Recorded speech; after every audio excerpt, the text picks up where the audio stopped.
देखो, ये सब क्वेश्चन है, ठीक है, प्रोबेबली इस साल आ सकता है, ठीक है। अब ऐसा कोई गारंटी नहीं है, लेकिन हाँ, इस वैरायटी का क्वेश्चन आ सकता है, ठीक है। A rectangular beam of dimension b into h is cut from a circular log of wood। तो बेसिकली एक सर्कुलर लॉग ऑफ वुड है आपके पास, लकड़ी है, लकड़ी, ठीक है।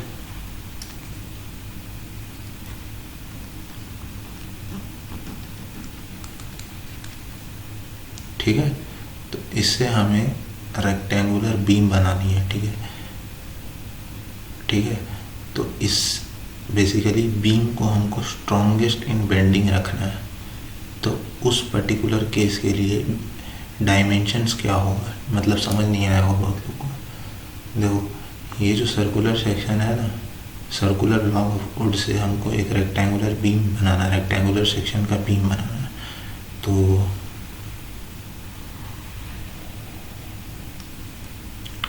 देयर कैन बी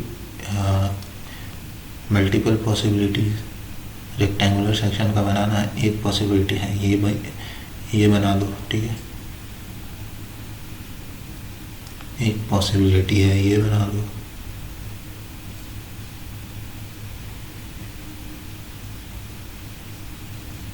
एक पॉसिबिलिटी ये भी रेक्टेंगुलर सेक्शन है, ठीक है।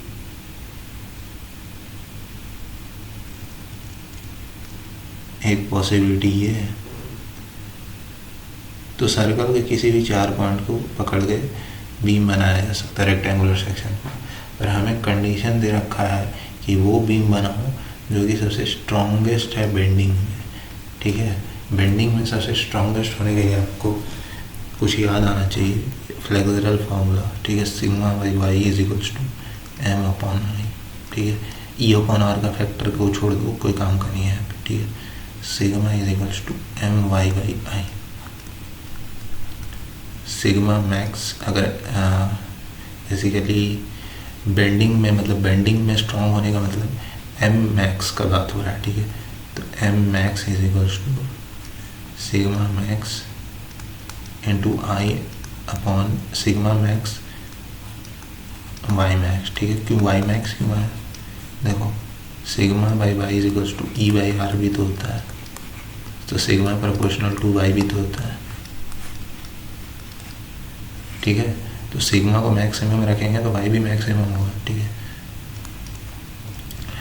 अब ये पूरा क्वांटिटी फिक्स हो जाएगा, ठीक है।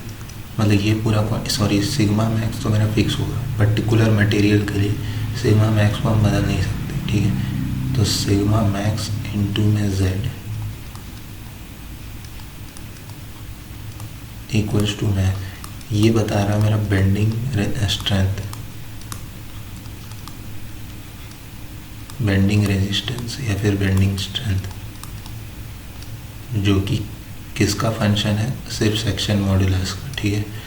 तो ओवरऑल बात जो है, इस बात कंक्लूजन इस बात पे है कि जिसका जेड ज़्यादा वो सबसे स्ट्रॉन्गेस्ट। तो इन बीम्स में जो रेक्टेंगल का जेड सबसे ज़्यादा, उसका बेंडिंग स्ट्रेंथ ज़्यादा होगा, ठीक है। तो z इज इक्वल्स टू, अब किसी भी रेक्टेंगल को पकड़ लो, तो इन 2 पॉइंट को अगर ज्वाइन कर दें, ठीक है, सर्कल पे है, तो वो डायमीटर के बराबर होगा। हमने ये रेक्टेंगल मान लिया, ठीक है।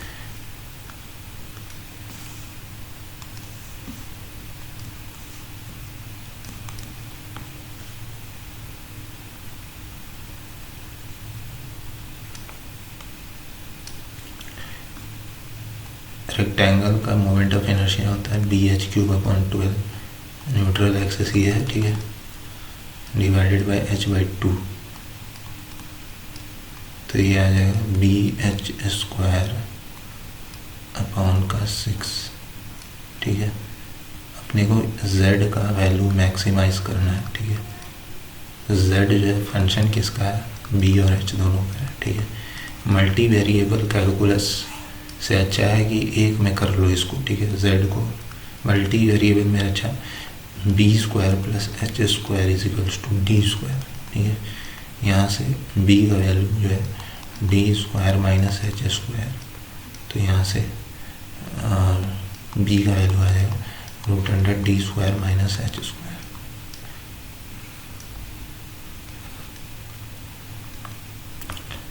तो बेहतर होगा एच स्क्वायर को सब्स्टिट्यूट करना, ठीक है, क्योंकि वो स्क्वायर में ऑलरेडी है, ठीक है। अदरवाइज यहाँ स्क्वायर रूट का फालतू का टर्म आएगा।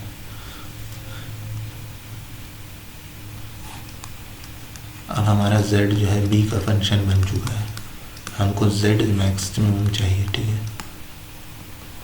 z मैक्सिमम मतलब bending moment maximum, bending moment maximum मतलब बेंडिंग स्ट्रेंथ सबसे ज़्यादा, ठीक है।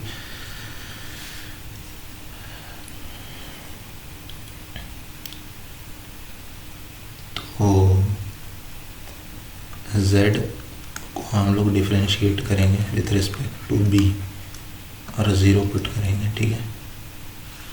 तो z is equals to B cube minus का डी स्क्वायर बी अपॉन 6, ये आ जाएगा D Z by D we.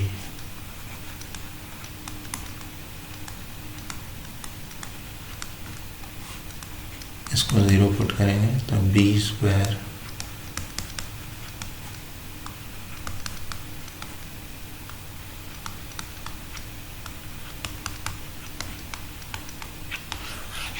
B का वैल्यू आ गया D root D by 3।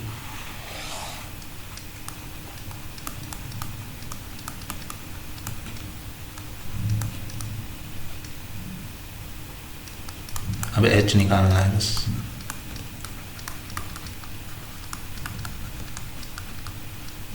Root 2 D by 3। तो डायमेंशंस जिसके लिए बीम सबसे स्ट्रॉन्गेस्ट होगा वो बी का वैल्यू हो जाएगा डी बाई रूट 3 और ये हो जाएगा रूट 2 टाइम्स डी बाई 3।